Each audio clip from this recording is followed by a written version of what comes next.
Hello, this is Malcolm, and welcome to some Monday Morning Musings. So, I would like to first start by saying thank you to everybody who's watched Brunch with Malcolm thus far.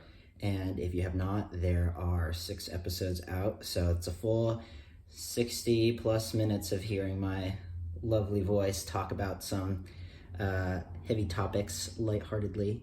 Check them out on my blog or on my YouTube or Instagram or Facebook, or really any social feed you can find me on. But today's focus is not really a brunch. It actually I found that chatting this way is a great way for me to kind of express a lot of the thoughts that are going on through my head.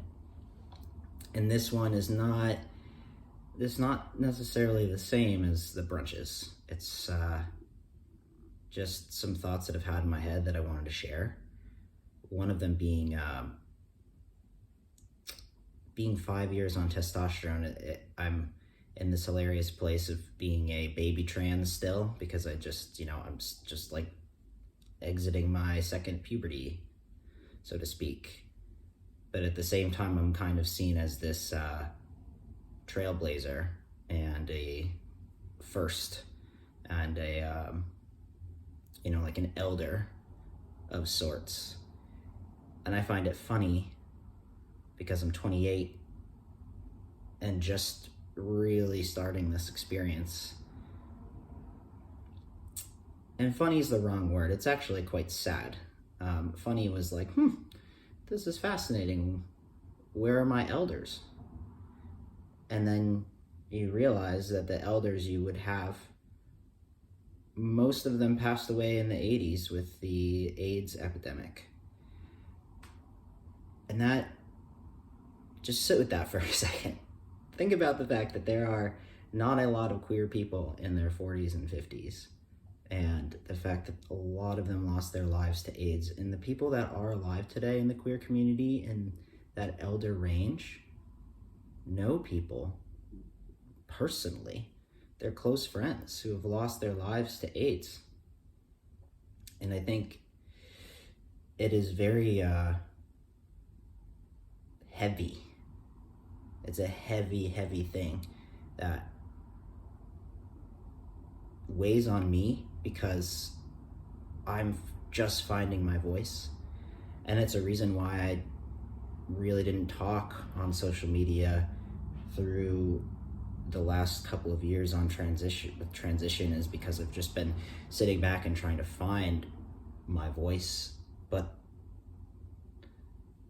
in finding my voice, I've needed to listen to others, and in listening to others, I've had to find my elders.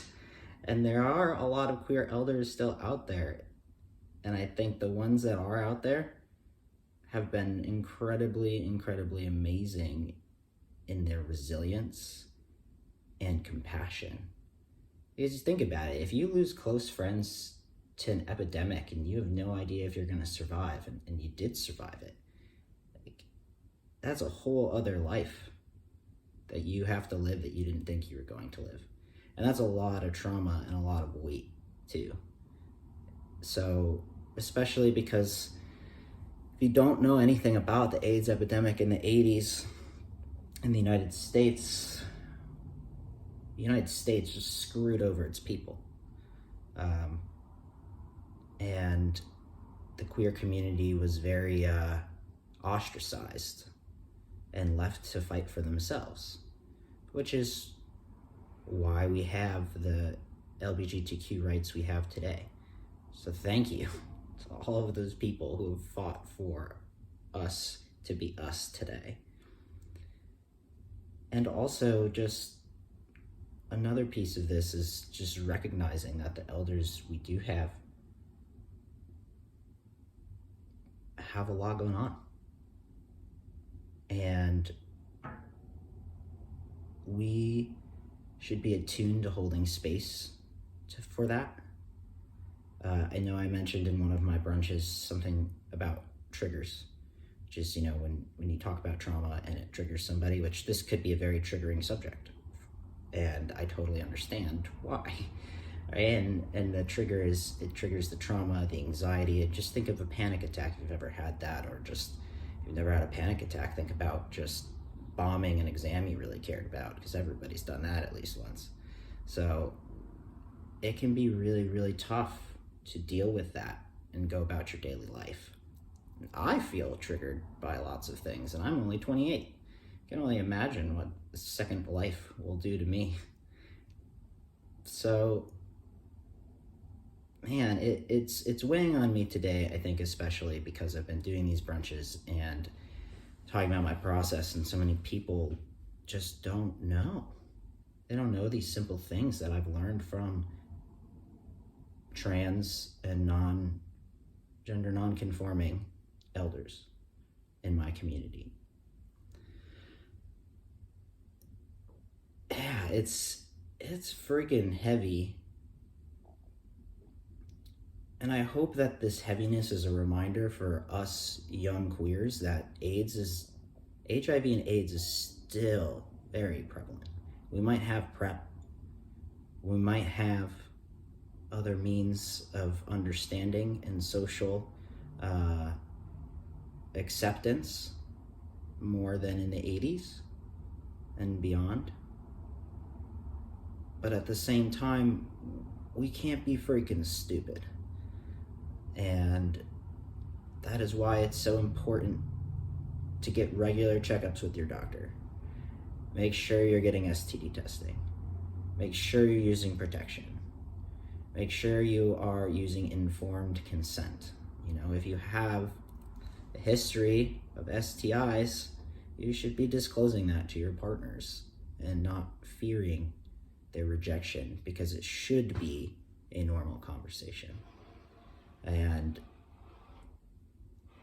if there's anything that we as young queers should take away from the generation that is lost, really, is the fact that we can also be there. We can also lose ourselves. I mean, we're watching with this pandemic so many people losing their lives over a simple airborne virus. We gotta do better, folks. We gotta make sure that we are supporting one another through these hard times and educating one another and being there for one another. Whether or not you're out, there are resources and people and community support. So anyways, these are my morning musings. I'm gonna wrap this up because it's gonna get loud real soon. We have a sewage problem downstairs, and they are about to just excavate. Yeah, it's gonna be a big project. So I'll be working on my brunch with Malcom's, so stay tuned for those. You'll probably hear another morning musing from me as I kind of construct my thoughts. Thank you for listening, and I look forward to 2021 and bringing more community and connection and these kinds of talks into your daily life. Cheers, y'all.